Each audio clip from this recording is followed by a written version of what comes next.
to me that, there's so much being done. How can you share more of these experiences with us in Indonesia?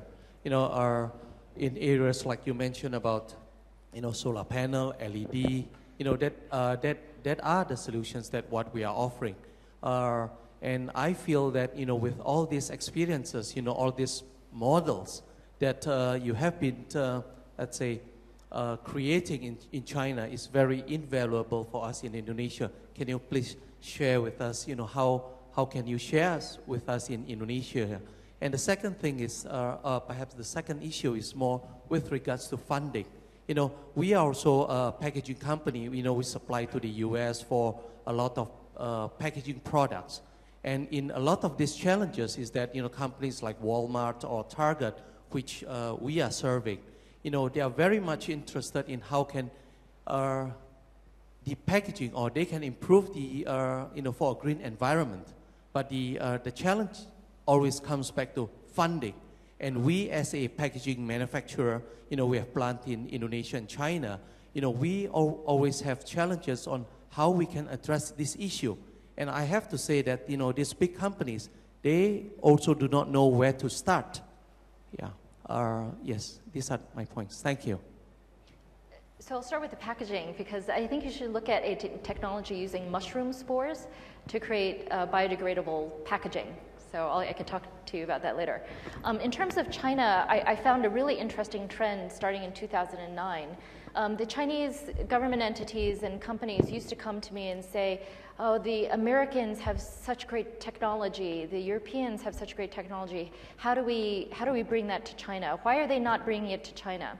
In 2009, I felt like there was a major mental shift of Chinese looking inwards to create their own sustainable solutions. Of course, still working with Western countries, but really starting to stand on their own and saying, okay, if we can't get agreement worldwide, we need to start here first and lead within China.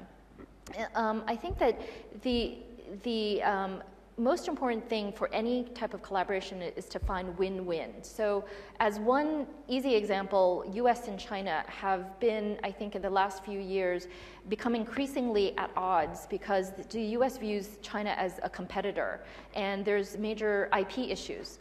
And so recently, JUICE created a new project called the Ben Franklin Joint IP Project, which is, I think, a perfect win-win situation, trying to coordinate Chinese investors into US universities to sponsor US university research to create shared IP. So this is an example of where if you can find one foothold that's win-win-win, you can blossom a lot of collaboration from there. So China has the money, they want technology. The US wants to create jobs. This is a great politically correct way to use Chinese money to do so. And we get to create shared IP, so we bypass the IP issues. I think that if we can find ways for each separate country to work with China. So for example, I was speaking to your Minister of Environment before the conference about ecotourism, about how I think ecotourism is such a wonderful, you have such a wonderful wealth of knowledge here in Indonesia. And China, this is a tipping point that we can bring into China. Think about ecotourism and cultural heritage protection as a way to protect the environment, create local jobs, retain local talent, and grow local GDP. So if there's a way that we can work together to bring in Indonesia expertise to train our mayors about why they should do it and how they can do it, how they can convert previously wealthy coal mines, now depleted, into new areas based on, like Phuket was the example that your minister gave me. Used to be a mining area, now is a beautiful beach. That's a foothold for where we can start sharing, and it's win-win. So I think that the key is that for each country that we work with, whether it's the UK or New Zealand or Israel, et cetera, we're always looking for what is it that your country can bring to China, and then what can China bring to you, and then we have a discussion, start from there. If I may add on, as Peggy said earlier, a lot of these great solutions being implemented in China are coming from companies like GE. We've been in Indonesia for 70 years, so please let's get together at the break.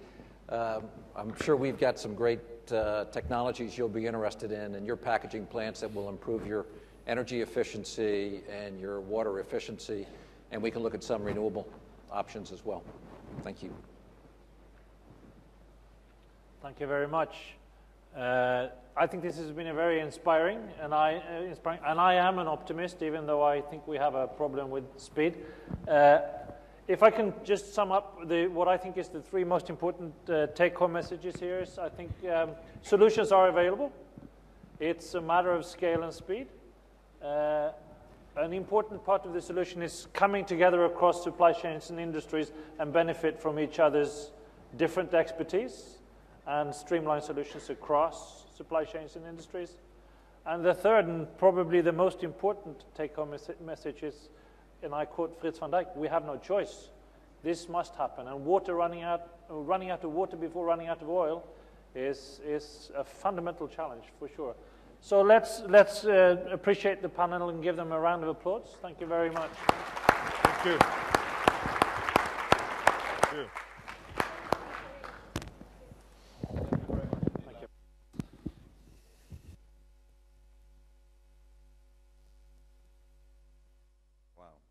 Thank you very much indeed, Lasse, and thank you very much to your panel. That was excellent. We're now going to break for about 20 minutes. Don't worry, you haven't missed the opportunity to see Pavan Sukhdev's presentation and Rebecca Moore's presentations. Those have been moved slightly to 1:30 p.m. Sharp, so just before the President will be speaking here. Some of you may have decided which workshop sessions you now want to attend. For others of you, your chance to do that is now. They will start in 20 minutes. There is coffee in the breakout rooms, and there are ushers who will be able to indicate to you where those rooms are. Some are one level down from here, some are one level up from here. So I look forward to seeing you next at 1:30 p.m. for presentations by Pavan and by Rebecca. Many thanks.